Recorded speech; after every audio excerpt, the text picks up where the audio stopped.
मंडळी, तुम्ही अनेक अनोखे आंदोलनं बघितले असतील. रास्ता रोको आंदोलन असेल, एखाद्या आपल्या जिल्हाधिकारी कार्यालयावरती आंदोलन असेल, एका पक्ष कार्यालयावरती आंदोलन असेल. मात्र तुम्ही कधी एका लाईव्ह मॅचमध्ये बॉल फेकून आंदोलन कधी पाहिलं आहे का? नसेल पाहिलं तर येत्या काही दिवसात ते तुम्हाला पाहायला मिळू शकतं. आणि ते आंदोलन करणार आहेत हे महाशय. नेमकं का आंदोलन असणार आहे हे आपण त्यांच्याकडूनच जाणून घेऊया. दादा, तुम्ही का आंदोलन करताय? सर्वप्रथम तुम्ही तुमची ओळख सांगा आणि हे आंदोलन का करताय ते सांगा. मी प्रफुल्ल कदम, किसान आर्मी वॉटर आर्मीचा लीडर आहे आणि मी हे आंदोलन देशातल्या गरीब आणि मध्यमवर्गीय लोकांसाठी हे आंदोलन करतो आहे. आणि हे क्रिकेटशी निगडीत आहे. आणि ह्या क्रिकेटच्या निगडीत हे आंदोलनामध्ये अत्यंत महत्त्वपूर्ण अभ्यासपूर्ण 5 मागण्या मी BCCIकडे आणि MCAकडे सादर केलेल्या आहेत. आणि ह्या मागण्या जर 15 एप्रिलपर्यंत मान्य झाल्या नाहीत तर IPL मैदान ज्या ठिकाणी स्पर्धा चालू असतील त्या ठिकाणी आम्ही हजारो मुलं त्या ठिकाणी हे बॉल फेकायचं आंदोलन करणार आहे. त्याचबरोबर BCCचं हेडक्वार्टर असेल, MCAचं हेडक्वार्टर असेल आणि देशातल्या विविध राज्याचे जे हेडक्वार्टर्स आहेत क्रिकेट असोसिएशनशी निगडीत त्या कार्यालयावर आम्ही हे बॉल फेकायचं आंदोलन करणार आहे. आणि हे आंदोलन अत्यंत प्रखर असणार आहे. आणि या आंदोलनात आम्ही 5 मागण्या ठेवलेल्या आहेत.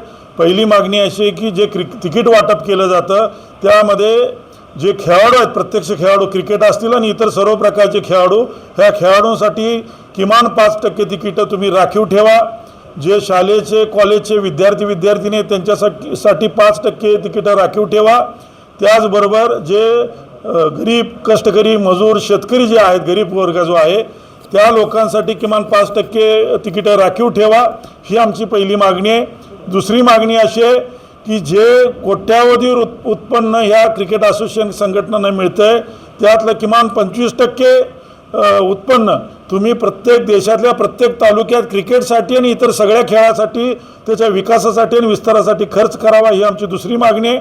तिसरी मागणी आहे की जे खेळाडू स्पर्धेच्या वेळी, सरावाच्या वेळी जे इंज्युअर होतात, जखमी होतात, गंभीर आजारी होतात त्यांच्या सर्व औषधोपचारांची आणि त्याचबरोबर त्यांच्या सगळ्या आरोग्याची जबाबदारी क्रिकेट संघटनांनी देशाच्या घ्यावी, ही एक तिसरी लक्षवेधी मागणी आम्ही त्या ठिकाणी केलेली आहे.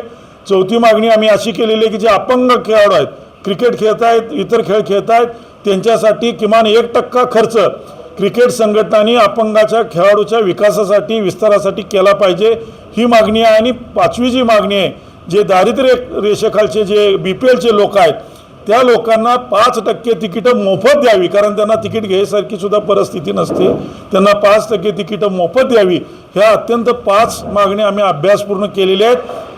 या मागण्यामागे राष्ट्रीय विचार आहे आणि ह्या 5 मागण्यातून देशामध्ये खूप मोठी क्रांती आणि चांगलं परिवर्तन घडेल अशी आम्हाला अपेक्षा आहे. साधारणपणे किती जण स्टेडियमवरती जाऊ आणि तुम्ही लाईव्ह मॅचमध्ये हे बॉल फेकणार आहात? आम्ही हे जे बॉल फेकणार आहे हे लाईव्ह मॅच जिथं चालू आहे मॅच मैदानावर आम्ही बॉल फेकणार आहे. आम्ही इंज्युअर कुणाला करणार नाही, परंतु 500,000 मुलं आणि मला वाटते की हे संबंध देशातनं मुलं येतील, लोक येतील आणि हे बॉल फेकणार आहे. आणि सगळ्या प्रकारचे बॉल असतील, टेनिस असेल, रबरी असेल, प्लॅस्टिक बॉल, सगळ्या प्रकारचे बॉल आम्ही फेकणार आहे ग्राउंड. आणि सिक्युरिटी कशी पास कराल बरं? ऑब्व्हियसली दिग्गज खेळाडू तिथे असतात, कशा प्रकारे तुम्ही जाता? सिक्युरिटी कशी क्रॉस करायची हे आत्ताच आम्ही सांगणार नाही, त्यावेळी आम्ही सांगू. तुम्ही खरंच जाते येईल का? नाही, आम्ही हे काय फार अवघड नाही. लोक पाकिस्तानमध्ये जाऊन येतात, आपल्यातली क्रिकेटच्या ग्राउंडवर जायचं काय अवघड नाही. नक्कीच वेगवेगळ्या मागण्यांसाठी सध्या यांनी एक अनोखंच आंदोलन असं छेडलेलं आहे असं आपण म्हणू शकतो. 15 तारखेपर्यंतचा इशारा जो आहे तो MCA आणि BCCIला दिलेला आहे. तोपर्यंत यांच्या मागण्या पूर्ण झाल्या नाही तर 16 एप्रिलला जी मॅच असेल त्या मॅचच्या लाईव्ह मॅचमध्ये बॉल फेकून एक अनोखं आंदोलन करण्याचा इशारा सध्या यांनी दिल्याचं आपल्याला पाहायला मिळतं. त्याच्यामुळे 16 एप्रिलच्या आधी मागण्या मान्य होतात का हे पाहणं महत्त्वाचं असेल. नसेल होत तर 16 एप्रिलचं हे अनोखं आंदोलन नेमकं कशा प्रकारे असेल हे पाहणं महत्त्वाचं असेल. शिवानी लकडे, टाइम्स ऑफ महाराष्ट्र, पुणे.